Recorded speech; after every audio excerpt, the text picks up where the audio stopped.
Greetings and welcome to another edition of the Ad Astra Kansas Money Talks podcast. I'm Joe Blubaugh, joined as always by Bob Schwartz and Mark Johnson. And they are the brain trust behind Bob Schwartz Financial. They have offices in Victoria, Kansas, as well as Silver Lake, Kansas, where we're coming from today. And if you're watching us online, give us the thumbs up, subscribe, do all the things that you do to make sure that you'll know when we post our latest episode. So we appreciate that. Today, we are going to talk about price increases, and everybody has seen it over mainly the last several years, but we're going to focus on 10 years of price increases in Kansas and what that has done to the average Kansan. And I looked through a few of these before we got on the air, and some of these are pretty shocking. So we're going to talk a little bit about that. Everybody knows that inflation is one of the biggest risks you have in retirement, and inflation, in those years during and then just after COVID, kind of got a little out of control, and we're still seeing all those increases today. They've slowed down a little bit, but it's still there, and we're going to talk a little bit about that. So, Mark, why are cost increases or inflation? Why is that such a big issue when it comes to the average Kansan?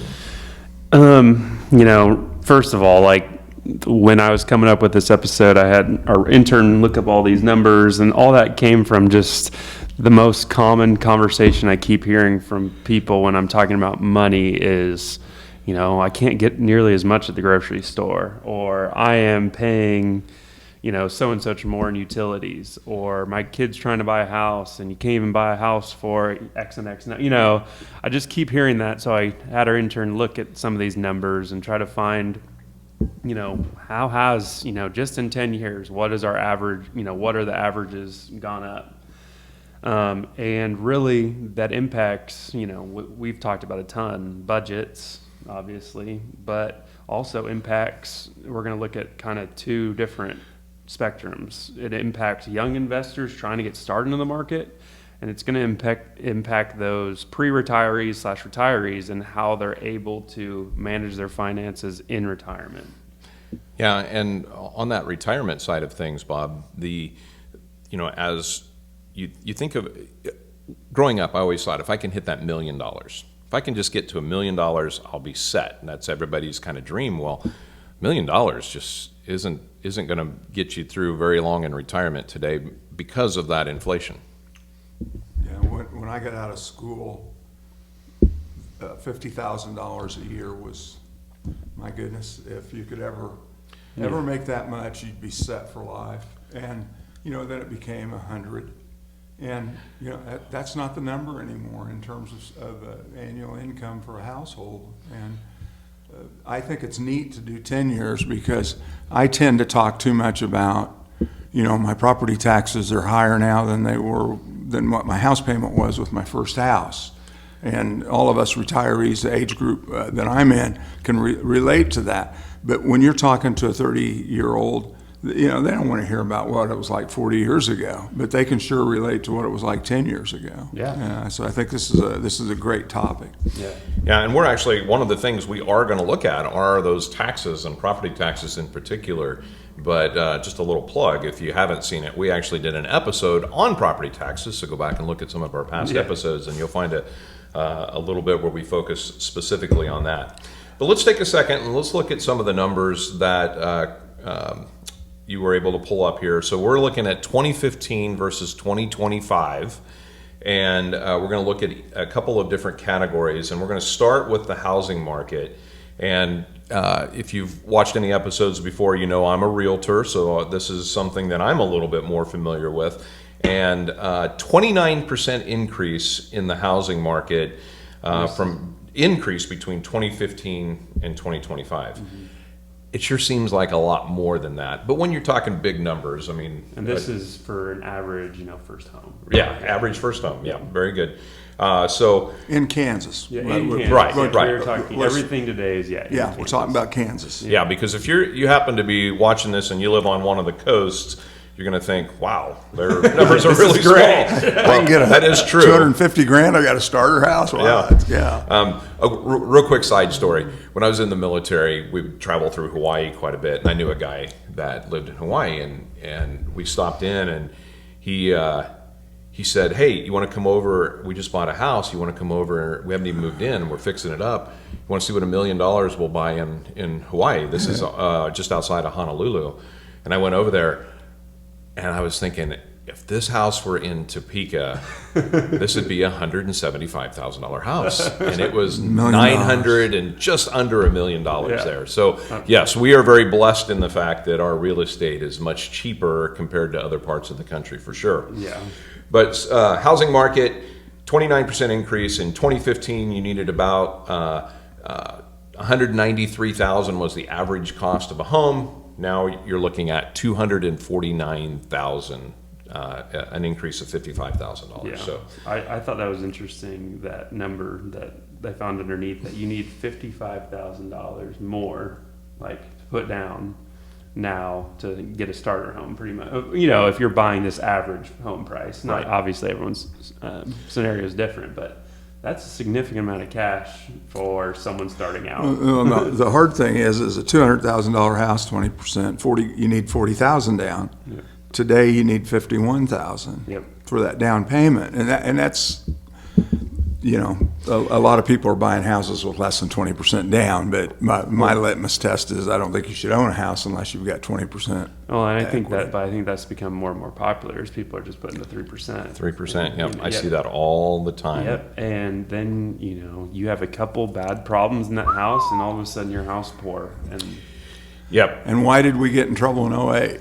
yeah, Well, and the other 0% down. Yeah, and the thing that people don't realize, and I always make sure I talk with clients about this, if you're only going to put 3% down, it doesn't matter what loan product you're using, you're going to pay PMI. Unless you're doing a VA loan, that's a little different, but other than a VA loan, you're going to pay PMI. PMI stands for Private Mortgage Insurance, and it is an insurance that the bank makes you take out for them, but you have to pay for it.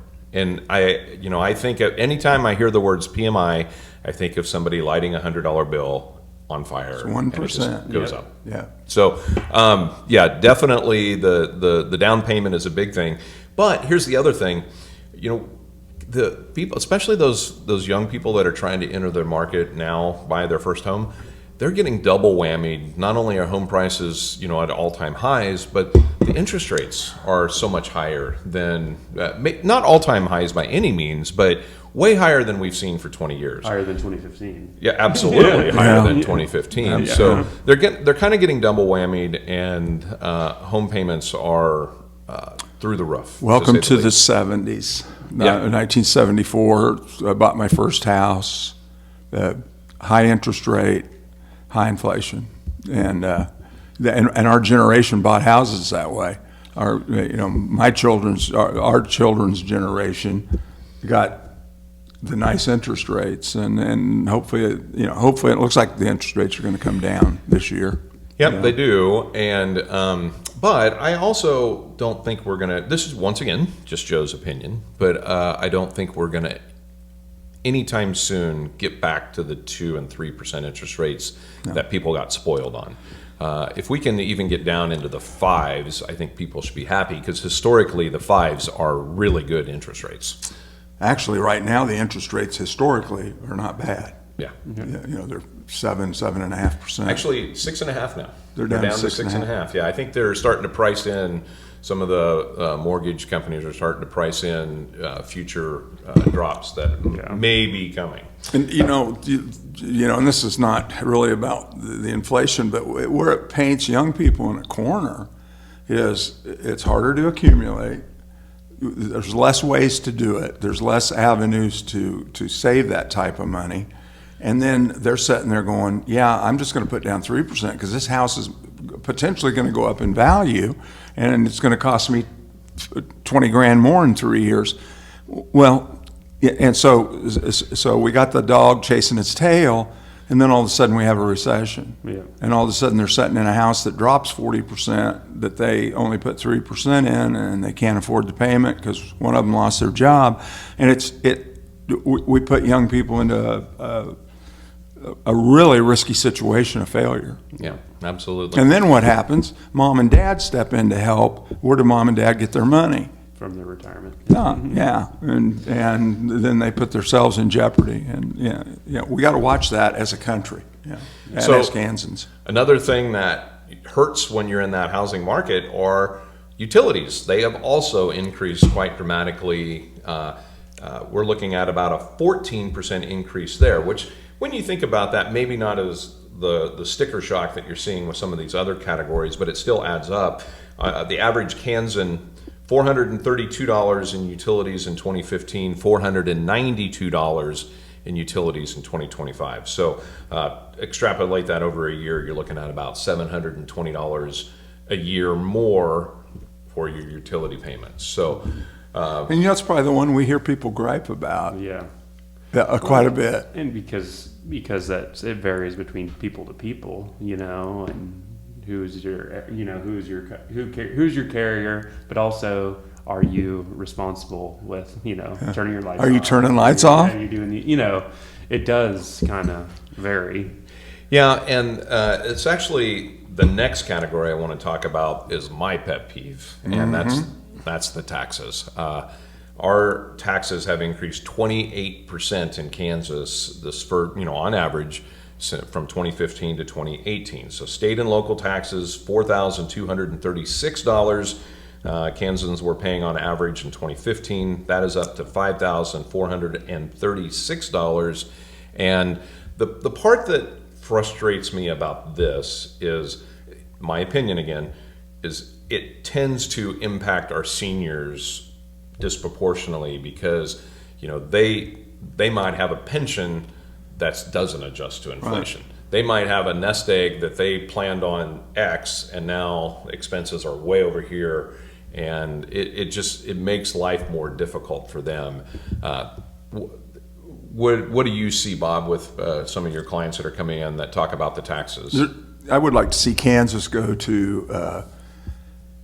I know several states have this. California is the one I'm familiar with, but I bought my home in 1995, and out there, once you hit a certain increase on your property taxes, and it stays there, so that when you're in retirement, and of course the downside to that is people don't sell houses. Right. Older people stay in their home as long as they can because their property taxes are lower.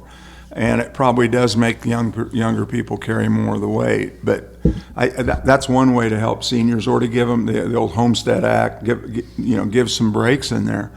But you want to talk about increases of state and local taxes, go talk to ag producers about what land taxes have done. It is unreal what taxes on farm ground, ag production ground has gone up in this state, and everybody that listens to this show makes a living off of ag. even if you don't even know what a cow looks like. In Kansas, we make our living off ag because it is our Silicon Valley. Yeah. So along those same lines, from ag, we're going to talk about groceries because groceries have also increased, and this is the category with the biggest increase in 10 years, a whopping 49% increase. The average Kansan, $335 per Kansas. This is not a family, this would be per person. $335 in 2015, up to $500 in 2025. That's a 49% increase, and if you extrapolate that out, that's about $2,000 a year, and you take that times a 4-person household, that's a lot of money. That's unbelievable. And to get back on my little farm ag box, that money's not going to the farmer. No. That corn, soybean, There's a reason that all these major companies are having huge earning increases and major, having these huge earning regs, which is great, for us who own, if you own stock in those companies, that's awesome. Their prices going up.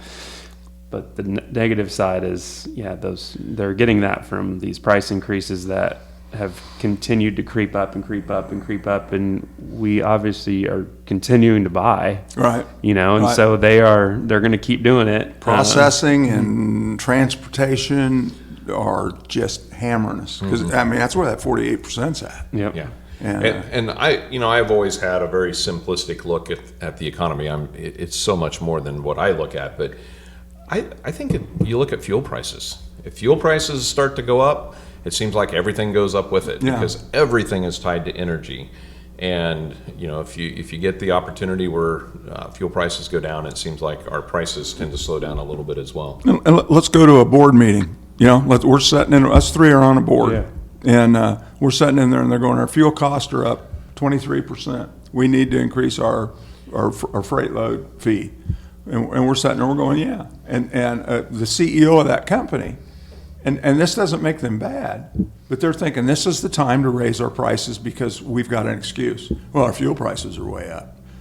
And so they do, and then what happens when fuel goes from $3.30 a gallon back to $2.90 or They keep it. Yep. yeah, they don't. They No, don't you come say back prices down. aren't gonna go back I down. will say the same about our public servants. They raise our taxes. We're going to put a penny tax on this for so many years, and as soon as it's paid off, that's what they said about the turnpike. After I forget how many years it was, 25 years, the turnpike would be free because everything would be paid off. Yeah. No. And that's one of the biggest businesses in Kansas too, is the turnpike. And I'm sure glad they found out they had Royals tickets and Chiefs tickets, and because that ain't right. Yeah. Yeah. The groceries, what's crazy to me is, we cut the grocery tax and we're still, that's good. I'm glad we're not paying at least that, but it's just crazy to think about all the family, these younger, like we've talked about, the increase of, trying to buy your first home, but also you're starting a family and you have 3 or 4 or 5 kids and you're going to shop at Sam's Club, and all of a sudden you can't get out of Sam's Club for $300 or $400, even if you're trying to eat, and you're trying to eat healthy. God forbid we try to eat healthy, and you try to cook your own meals, and all of a sudden, that should be cheaper. But now all of a sudden it's like, it's crazy. Yeah, and really, one thing about these podcasts, it helps you understand the enormity of trying to manage, otherwise politically manage a city, a county, a state, and a country. Because of all the things you got to balance, we can't hurt housing. We want young people. Housing fuels everything.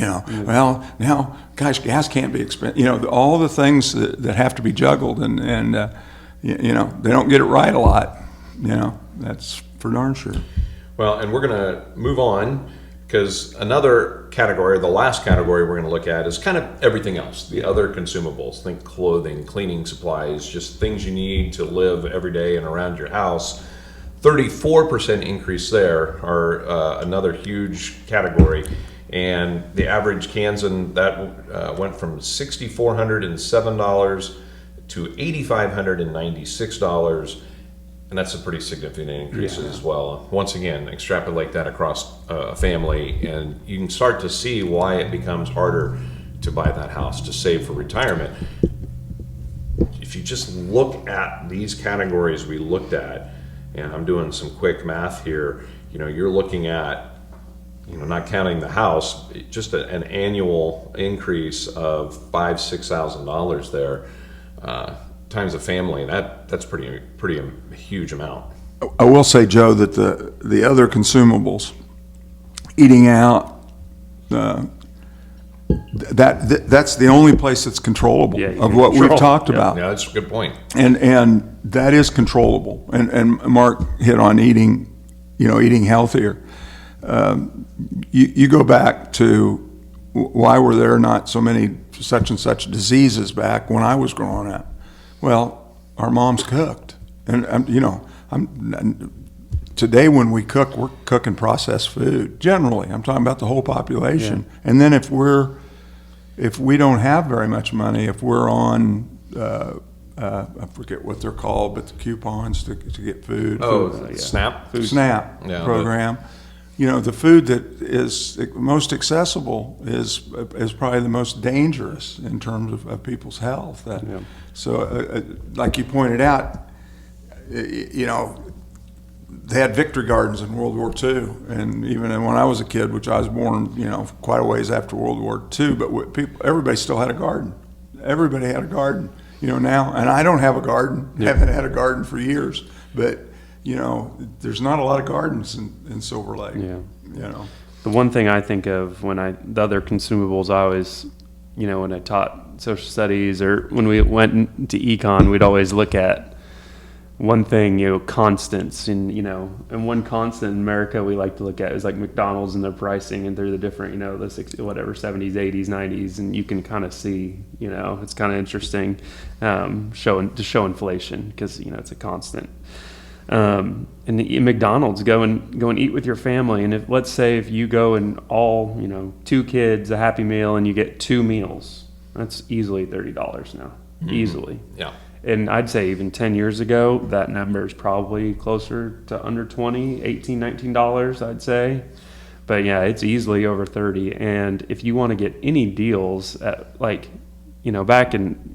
in my day, when I was in college, it was like you had a $1 menu. You could eat at fast food places pretty cheaply. Double cheeseburger for $1. Now, if you want to do that, you have to have their app. You got to do all the things to sign in. You got to have those. There are ways to save money at those places, but they're not it's not just right there. It's not accessible. They're still kind of trapping you in that. What's most convenient? Well, I'm just going to order the 5 things, and I'm not going to get on this app to go and do these things. So, I don't know. I think that's interesting too. And McDonald's. If McDonald's has increased that much, how much is the nice restaurant down the street? Yeah, absolutely. Let's switch gears here and let's talk about why does this matter? Why does these 10 years of price increases matter? And I think we can look in the bigger picture. Why does inflation matter, Bob?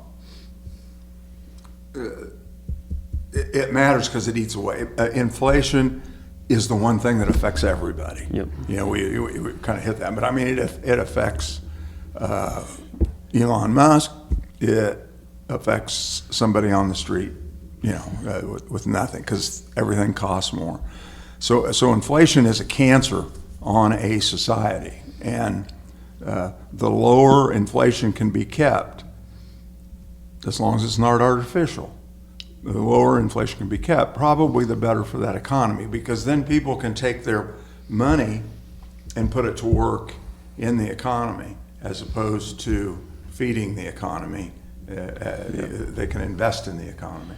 So would you say that sometimes it's a perception? Like, I personally feel like things are way more expensive than they were. I don't have to look at numbers to know that when I walk into a restaurant, I'm going to pay more. Yeah. And when I see that final bill, sometimes it's a little bit of sticker shock. Yeah. At a restaurant,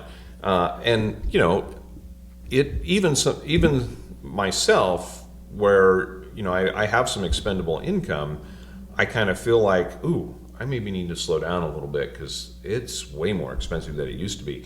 Would you say that is something that you see a lot too? Yeah, I see it personally. Last weekend I took, there were 7 of us, and we ate at a food truck in Great Bend, Kansas. How much? Oh, easily $150. Yeah, $210. Oh my God! Holy cow. $210. Here's your, the little machine. Yeah, little machine. Yeah. And I'm like, you gotta be kidding me. Yeah, and of course you stand there as an old man and you remember your parents griping, and so you don't say anything. Oh yeah, it's no problem. That's what I expected. But and we eat out more. We eat out way too much, and it is a lot more expensive since COVID. We tip more. Generally, as a society, we're tipping more. I don't think that's bad at all. But do you notice that drift in your life? Oh yeah, I tip more than I did pre-COVID. I used to give 1%. Now I give 2%.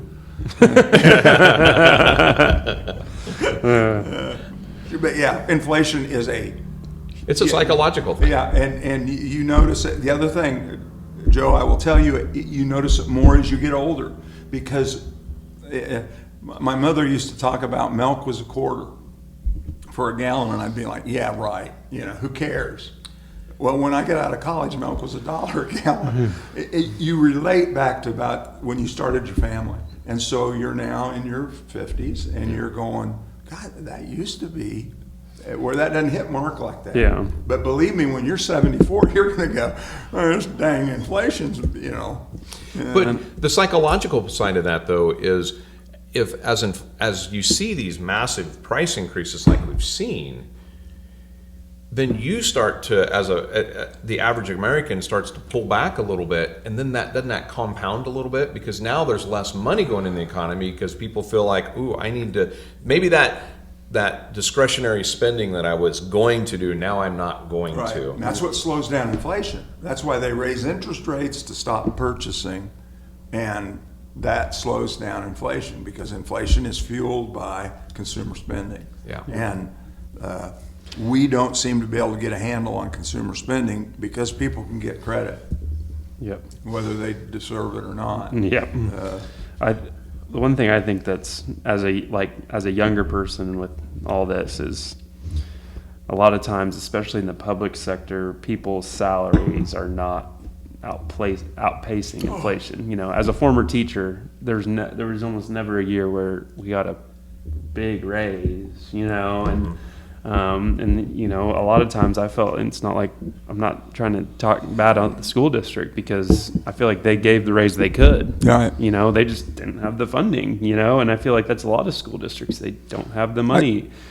And, not just schools, but a lot of public sector and other jobs too. We're not I have on the back here on Kansas, for someone to, you need to pretty much make around $70,000. I don't know where I have that. Around $70,000, yeah, $65,000, $70,000 to be considered, making enough to safely retire in Kansas. Yeah. And unless you're teaching in maybe Blue Valley or Shawnee Mission or those places, there's not many places where you're getting that without 10 years of experience. Plus, a house degree. doesn't cost $248,000 in Yeah. Blue Valley's district. And I think one of the key things you bring up is, if we went into any house in Kansas, wealthy house, poor house, and you ask them, tell me the 5 most important people in your life, and they're going to say their mom, their dad, maybe a minister they had at some point in time. But in those 5 will be 1 or 2 teachers or coaches. Yeah. Yet we, as a state, do everything we can to not pay educators. Yeah. Basically, everything we can do to pay somebody $45,000 a year and not encourage them to go into the industry. Yet, all of us would name, if we ask you, Mark, if we ask Joe, you ask me, it's top 5, I got 2 teachers in mind, Yeah.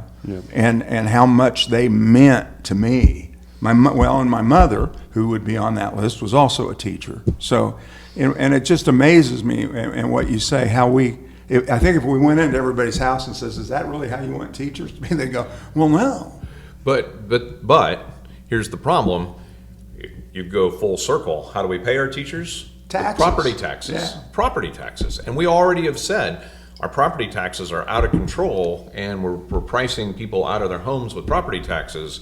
And it's this vicious circle that's Eating in its there. tail. Absolutely. Yeah. Yep. Now we're already to the point where we need to start wrapping up this Yep. issue. We've had a great conversation. We haven't talked about a lot of the Yep, things yep, we yep. set out to talk about. But let's talk real quick. Mark, I'm going to have you talk real quick why this is critical for young investors and what they can do. And then, Bob, why it's critical for retirees and what they can do to help offset some of these rising costs, or what they should be doing in light of those. The young investors we kind of talked about, the purchasing power. If inflations go up, you don't have as much purchasing power, which future dollars buys less. You don't have that money to save for later. That's not good. You need to try to find a way to invest early. That's still be in growth oriented equity that can get you something that outpaces inflation. That's the goal. You don't want to be sitting in something when you're 25-year-old that's not meeting inflation. That doesn't make any sense. So, yep, you should have a little more, try to have a little more risk tolerance when you're younger to fight that inflationary environment, because I have this back here, but in 2015, I'm sure Bob will talk about this a little bit too, but in 2015, with your Social Security, you needed about $570,000 saved up in your retirement accounts to feel pretty comfortable in retirement. That's $741,000 now. With Social Security, without it, you need about $1 million, and now it's 1.43 million. Those are pretty huge numbers, and you need to get started, sooner than later. So how about on the retiree side of things? Why do these increases matter, and what can folks do about it? First thing, as a retiree, not talking about the whole population here, do not borrow money. Don't buy that next piece of ground next to you. If you got the cash, buy it, but don't borrow money in retirement. Paint you into a corner that if things go south, you can't get out of. Secondly, take on some risk tolerance. Mark and I talk with every client that comes in about since 1980, what money's done. You've got to place some of your money in a position to stay ahead of inflation. And U.S. equities have had a return of 10% since 1980, average annual return. That stays ahead of inflation. A CD at 3 or 4% is not going to stay ahead of inflationary times like we're in right now. So I'm not saying don't have CDs. We're saying let's be smart and have some risk tolerance, have some at risk, so that we can get the type of equity returns. Let's participate in this economy. Let's not be a borrower in this economy for retirees. Good advice for both sides. As we wrap this up, one thing I'd kind of like to point out is if you're my age, which is, I'm in my early 50s, and retirement is closer, but you've been saving for quite a while, if you don't look at your goals, it might be a good opportunity to re-look at your savings and what your goals are, because if you did that 10 years ago and you thought, oh, I'm in great shape, that might have changed. Definitely need to take a look and make sure you're making sure you're going to meet those goals, because those goals might change based on this new environment. And if you need some help with that, I got two gentlemen that can definitely help you out. Yeah. So as we wrap this episode up, just remind you that Bob Schwartz Financial, they have offices in Victoria and Silver Lake, Kansas. And if you want contact information for them, the easiest place to go get that is at bobschwartzfinancial.com. Give us a thumbs up, give us a like, subscribe. We appreciate it. Hope you enjoyed this episode, and thank you for joining us.